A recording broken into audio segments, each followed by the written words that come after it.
বাংলাদেশে আশ্রয় নেওয়া মিয়ানমারের বাস্তুচ্যুত রোহিঙ্গাদের জীবন রক্ষাকারী খাদ্য ও পুষ্টি সহায়তা বন্ধ না করে অব্যাহত রেখেছে মার্কিন যুক্তরাষ্ট্র। এজন্য প্রধান উপদেষ্টা ডক্টর মোহাম্মদ ইউনুস দেশটির প্রেসিডেন্ট ডোনাল্ড ট্রাম্পকে ধন্যবাদ দিয়েছেন। প্রধান উপদেষ্টার প্রেস উইং থেকে জানানো হয়, ঢাকার মার্কিন দূতাবাসের কর্মকর্তারা রোববার বিকালে রোহিঙ্গা সমস্যা বিষয়ক প্রধান উপদেষ্টার হাই রিপ্রেজেন্টেটিভ ডক্টর খলিলুর রহমানের সঙ্গে দেখা করেন এবং তাকে এ বিষয়ে অবহিত করেন।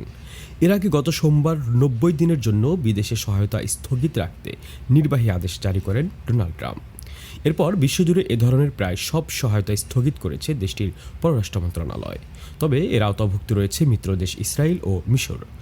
এই দুই দেশে জরুরি খাদ্য ও সামরিক সহায়তার কাজ অব্যাহত থাকবে বলে সিদ্ধান্ত নেওয়া হয়। পররাষ্ট্রমন্ত্রী মার্কো রুবিও বলেছেন, বিদেশে সেসব খাতেই তারা ব্যয় করবে যা আমেরিকাকে সুরক্ষিত, শক্তিশালী ও সমৃদ্ধ করবে।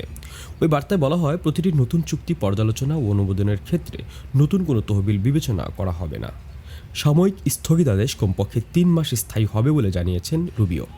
আশা করা যাচ্ছে আগামী ৮৫ দিনের মধ্যে বিদেশি সহায়তার বিষয়গুলো রিভিউ করা হবে। তারপর সহায়তা কর্মসূচি চালিয়ে যাওয়া, সংশোধন বা বন্ধ করা হবে কিনা সে বিষয়ে সিদ্ধান্ত নেওয়া হবে। ট্রাম্পের আমেরিকা ফার্স্ট নীতির অংশ হিসেবেই এ উদ্যোগ নেওয়া হয়েছে। শাহ মোহাম্মদ ওয়ালিউল্লাহ, তরঙ্গ টিভি।